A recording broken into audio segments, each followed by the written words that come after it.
Assalamualaikum warahmatullahi wabarakatuh. Halo teman-teman semuanya, salam literasi.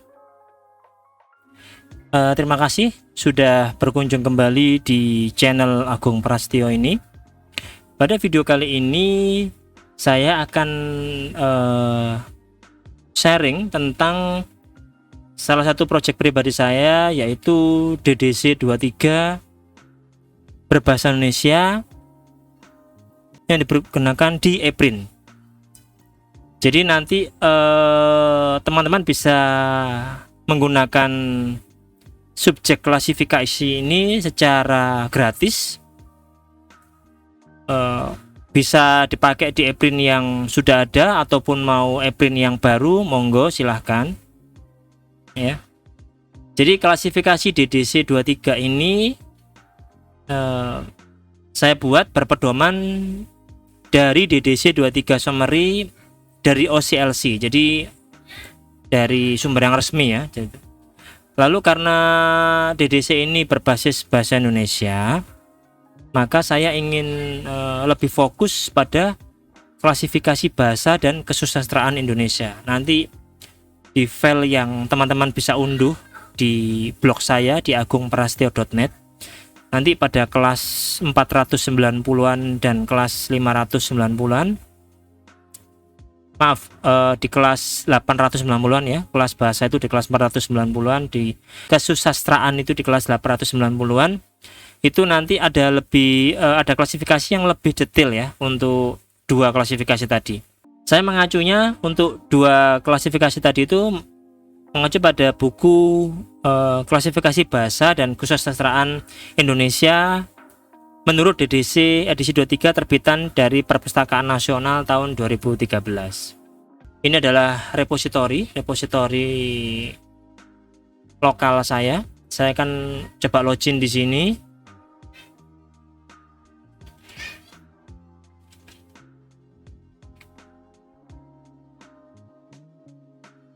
Di sini saya sudah melakukan unggah data dummy sekitar 100 koleksi, 100 item ya. Lalu kita akan coba klik admin, kita masuk ke config tool. Oh ya, untuk login di halaman admin ini saya sarankan sebagai user administrator ya, karena nanti kita bisa lebih leluasa dalam melihat menu-menu yang ada di ePrint. Oke, kembali lagi kita di posisi config tool, kita klik edit subject. Oke, dari sini untuk bawaan ePrint ini memang ada dua subjek. Pertama adalah University Structure dan Library of Congress Subject Area. Pada video saya sebelumnya saya pernah membahas tentang University Structure ini, bagaimana kita menambahkan fakultas, bagaimana kita menambahkan prodi dan sebagainya macamnya. Ya. Nanti kalau teman-teman yang sudah mempunyai university structure yang sudah modifan ya, dalam artian sudah ada fakultas, ada prodi dan sebagainya macamnya, harap bisa diekspor dulu ke dalam bentuk file subject ya. Teman-teman bisa cari panduannya di Google atau di YouTube, cara ekspor subject dari ePrint ke file ya, ke subject filenya dia. Karena nanti kalau tidak diekspor dulu, nanti ketika kita melakukan file import ini, maka subjek teman-teman yang sudah buat akan terhapus, akan istilahnya akan ditulis ulang dengan subjek dari bawaan ePrint. Baik, kita kembali ke bahasan utama, ke subjek area ya.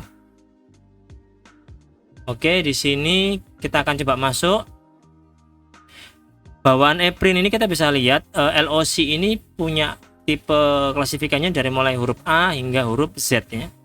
Lalu di sebelah kanan ini kita bisa lihat ada angka-angka 18, 13 ini merujuk itemnya. Jadi artikel, ada 8 artikel itu yang merujuk ke klasifikasi A, General Work.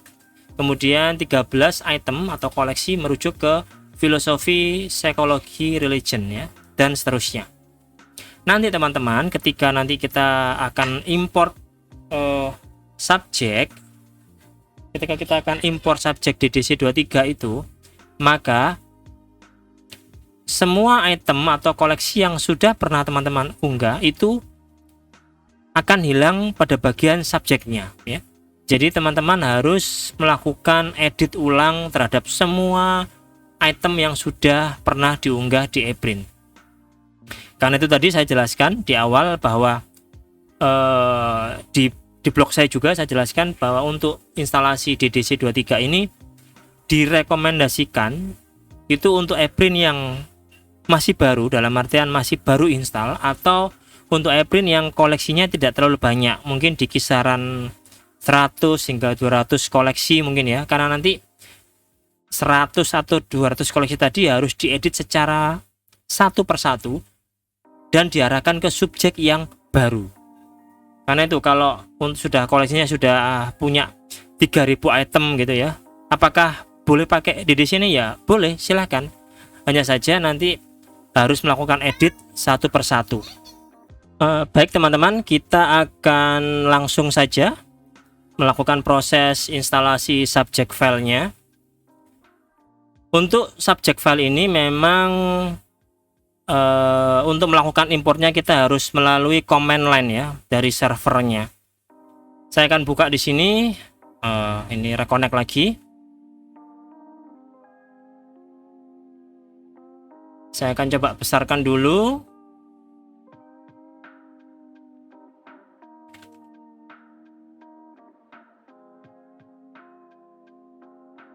Oke, dari sini kita harus login sebagai root. Jika sudah login sebagai root, kita login lagi sebagai SU ePrint.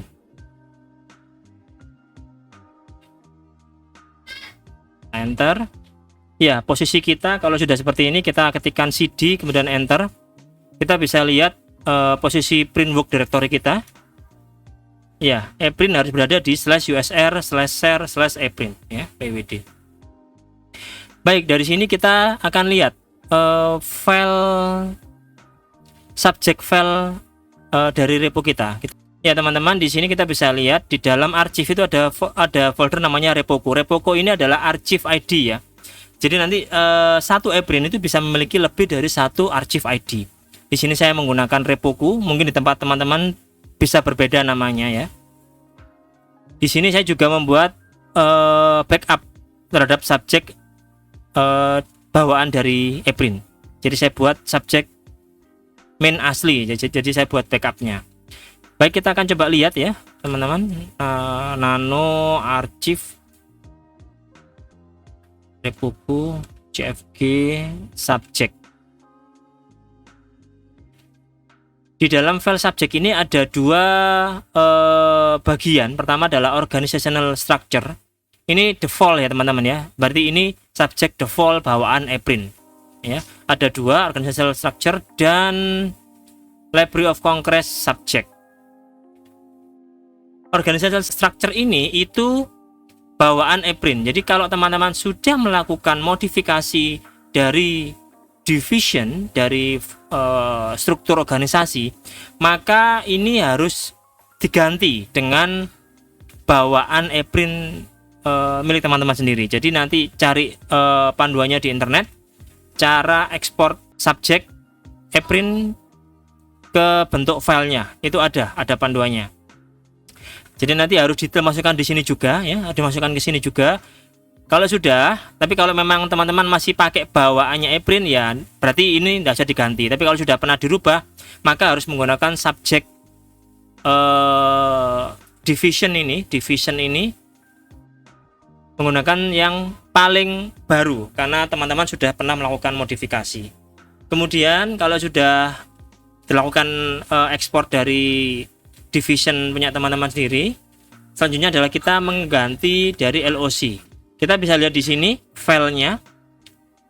File subjek ini itu terdiri dari sekitar 1100-an baris kode ya. Jadi tapi ini bukan coding ya. Jadi ini hanya istilahnya hanya menentukan nama filenya apa. Jadi dengan baris kode sebanyak ini itu apakah bisa kalau kita muncul pertanyaan apakah bisa saya membuat ini manual dari sini? Bisa. Jadi teman-teman bisa membuat DDC ini dari website ePrint, bisa. Tapi harus satu persatu. Jadi kita harus klik subject ID string, create, kemudian kita tentukan namanya apa dan seterusnya ya. Tapi kalau langsung banyak seperti ini, maka langkah yang harus kita lakukan adalah melakukan import ini melalui command line ya. Yang akan nanti kita akan lakukan setelah ini. Baik, kita copy dulu semua kode ini yang teman-teman sudah download dari blog saya. Kita Ctrl C, kemudian dari ini kita hapus dulu bagian ini, Library of Congress Subject, kita hapus semua filenya. Baik, kalau sudah kita paste atau kita tempelkan di sini, kita bisa klik kanan. Ya, ini sudah semua ya. Lalu kita coba naik ke atas, kita lihat.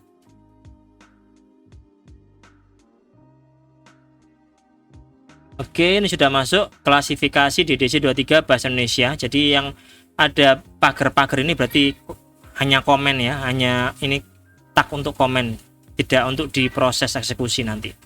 Kalau sudah, kita simpan lalu kita keluar. Kita Ctrl O, kita simpan, file name yes, kemudian Ctrl X itu untuk keluar dari file yang sudah kita simpan.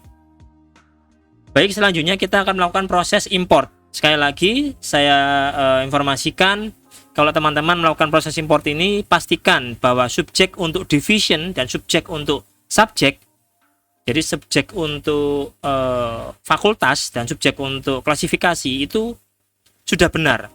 Jangan sampai melakukan proses import ini tapi teman-teman belum melakukan proses ekspor dari fakultas yang sudah sebelumnya pernah dilakukan. Nanti kalau itu terjadi, maka semua fakultas dan prodi yang teman-teman sudah buat maka akan hilang dan tergantikan oleh division atau fakultas prodi dari bawaan ePrint ya. Jadi sekali lagi saya ingatkan untuk melakukan ekspor dulu terhadap subject division, kemudian dimasukkan ke dalam file subjek yang tadi itu, baru dikopikan subjek DDC 23 nya. Baik, kita sekarang lakukan prosesnya, /bin import _subject, kemudian nama arsipnya. Nama arsip ini bisa kita lihat di bawah arsip ada repoku, ini adalah nama arsipnya, repoku. Kemudian kalau teman-teman ingin melihat prosesnya, bisa ditambahkan option verbose, kemudian kita enter. Nanti akan muncul ini ya, notifikasi apakah kita yakin untuk melakukan penambahan atau perubahan terhadap subject file. Kita ketikkan yes, kemudian kita enter. Oke, ini prosesnya agak lama ya, tergantung juga dari masing-masing komputer ya. Di saya mungkin agak lama, sekitar 2-3 menit. Mungkin di tempat server teman-teman bisa lebih cepat ya. Oke, kita tunggu saja sampai selesai.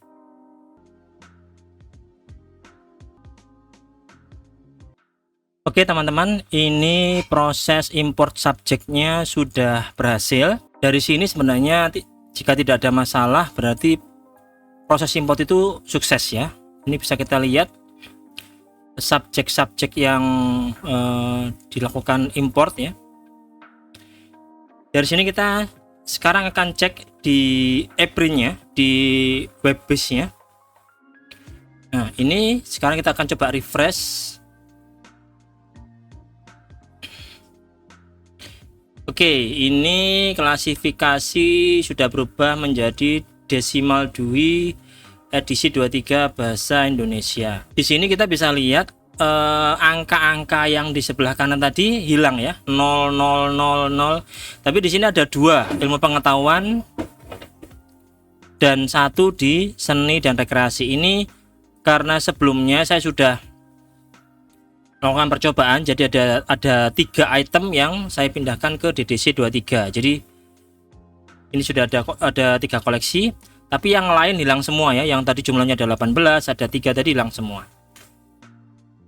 Sekarang tetapi meskipun itu hilang, tapi tidak menghapus item ataupun file-file yang sudah diunggah sebelumnya. Jadi item tetap ada, filenya juga tetap ada, hanya saja artikel atau item tadi tidak memiliki subjek ya, karena subjek LOC-nya sudah digantikan dengan DDC 23. Ini bisa kita lihat di bagian menu deposit. Ini kita lihat, ini itemnya masih ada semua ya, sampai halaman terakhir masih ada semua. Tapi kalau kita lihat misalkan ini kita view ya, kita random saja, kita lihat. Nah, ini subjeknya kosong. Ya. Jadi subjeknya kosong. Seperti itu ya. Oke, sekarang kalau kita lihat, kita bisa edit, kita klik detail, kemudian kita edit ya. Kita edit subjeknya. Di atas kita pilih yang subjek. Kita lihat, judul Mata Matas Incap TV ini punya 3 subjek ya. Dengan kode ini E151, BR, dan PC ya. Tapi karena hilang otomatis formatnya menjadi seperti ini. Kita hapus semua dulu subjek yang error ini. Baik, ini subjeknya sudah kosong. Sekarang kita misalkan cari ya. Kita bisa cari melalui ini. Misalkan kita cari misalkan psikologi. Kita search. Nah, ini kita akan muncul ya hasil-hasilnya. Kita bisa pilih. Selama itu ada tombol add, berarti kita bisa pilih. Misalkan filsafat dan psikologi, misalkan aja, ini hanya contoh saja. Mungkin nanti teman-teman pustakawan lebih sesuai dalam pencarian subjeknya atau klasifikasinya. Lalu misalkan ingin menambahkan subjek yang lain, misalkan ingin menambahkan klasifikasi yang lain ya, misalkan ini kan 100 filsafat, lalu kemudian mau menambahkan fisiologi perbandingan, boleh di sini add gitu ya. Atau mau menambahkan yang lain, kita bisa clear dulu. Kita cari dari yang selain ini, misalkan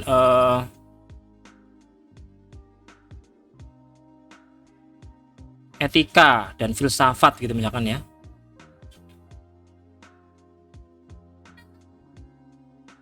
Atau 70. Maka akan muncul 3 subjek atau 3 klasifikasi di sini ya. Kalau sudah, kita save and return. Jadi untuk judul ini subjeknya adalah filsafat psikologi, lalu ada 156 psikologi perbandingan, dan atau 70 etika. Jika teman-teman sudah seperti ini, kita bisa langsung lihat filenya ya. Ini kode ID-nya adalah 87. Open in new tab. Kita lihat. Nah, ini sudah muncul sebenarnya. Jadi ini sudah live archive ya. Nah, gitu. Sekarang kita coba lihat di browse by subject. Dari sini kita bisa lihat bahwa subjeknya itu masih LOC. Ada yang tahu kenapa? Jadi ini muncul karena setelah kita melakukan import subjek tadi di sini, kita belum melakukan yang namanya generate view. Jadi generate view ini, perintah ini berguna untuk melakukan update terhadap perubahan subjek ataupun perubahan metadata. Jadi harus kita lakukan. Jadi nanti kalau teman-teman misalkan contoh melakukan edit atau penambahan item melalui menu ini ya, menu deposit ini, kalau sudah entry sampai live archive, biasanya itu kalau langsung diklik pada ID numbernya itu bisa langsung muncul, tetapi dia tidak akan muncul di bagian browse ataupun di pencarian. Ini disebabkan kenapa? Karena kita belum melakukan generate abstract dan generate view. Kalau hanya 1 atau 2 file itu bisa kita langsung lakukan di admin system tool ini, 2 regenerate abstract atau regenerate view. Abstrak kemudian regenerate view. Tetapi ini kan tidak semua editor ataupun user itu mempunyai akses ke dalam menu admin. Jadi langkah yang paling ideal adalah melakukan otomasi perintah ini di dalam server. Bisa menggunakan tools yang namanya cron tab. Jadi nanti di sini namanya adalah cron tab ya, cron tab. Oke, kalau di sini kita bisa juga melakukan perintah bin generate abstract, kemudian nama reponya repoku, Kemudian verbose, opsi verbose-nya. Di sini kita bisa enter. Ya, dia akan melakukan generate abstrak ya, jadi pembaruan terhadap koleksi yang baru. Jadi baik itu perubahan metadata, mau melakukan edit apa, atau mungkin perubahan file PDF-nya mau diganti, ada revisi file PDF atau apapun itu, wajib melakukan yang namanya generate abstrak atau generate view ya, atau dua-duanya bisa dijalankan. Baik, dari sini kalau sudah, berikutnya adalah perintah bin generate view ya. View, nama reponya, repoku, maksudnya repo archive ID-nya, repoku, kemudian verbose untuk melihat prosesnya. Jadi proses generate view ini akan mendefinisikan setiap artikel itu dia terbit tahun berapa, pengarangnya siapa, di subjek yang mana, sesuai dengan 4 ini, sesuai dengan yang di browser.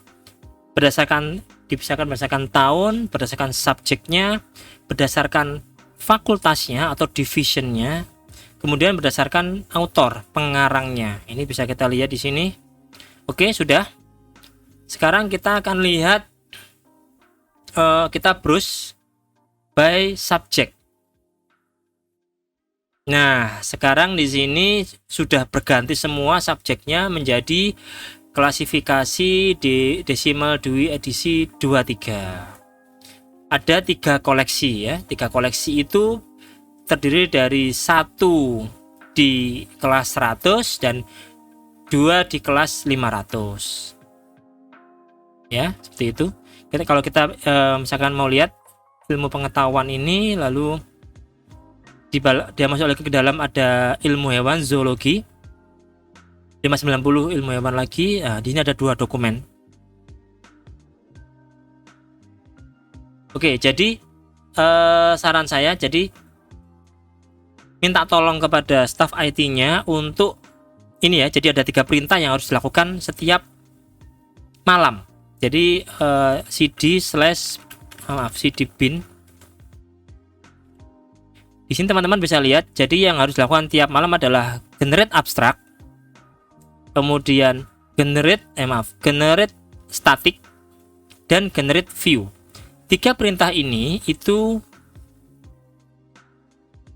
bisa dijalankan melalui tadi cron tab. Jadi cron tab ini nanti minta tolong ke IT-nya agar dijalankan misalkan tiap jam 10 malam. Jadi ketika beban server tidak terlalu berat. Jadi nanti ketika teman-teman unggah pada hari ini, maka dokumen-dokumen tadi bisa muncul pada besok pagi, bisa muncul di browse dan di halaman pencarian. Tetapi jika memang dokumen tersebut urgent sekali dan harus bisa di browse pada saat setelah unggah, maka prosesnya adalah setelah unggah dokumen maka harus klik admin, system tool, kemudian generate abstract, generate view ya. Jangan lupa itu teman-teman ya. Jadi 2 ini harus dijalankan kalau setelah unggah dokumen. Karena selama teman-teman unggah 100 dokumen, tapi kalau tidak pernah melakukan generate abstract dan generate view, maka dokumen-dokumen tadi tidak akan muncul di halaman browse ataupun di halaman pencarian. Tapi kalau langsung diklik pada ID-nya itu bisa. Tapi kalau dicari atau di browse by yang di sini, menu sini, tidak akan muncul. Oke teman-teman, ini sudah selesai cara instalasinya ya. Sekali lagi ini adalah project pribadi saya, jadi yang memang saya peruntukkan buat teman-teman pengguna ePrint di Indonesia. Semoga bisa bermanfaat, bisa dipakai oleh teman-teman semuanya. Jika ada saran atau kritik, monggo silahkan bisa dituliskan di kolom komentar. Terima kasih teman-teman sudah menonton video ini. Semoga bermanfaat. Wassalamualaikum warahmatullahi wabarakatuh.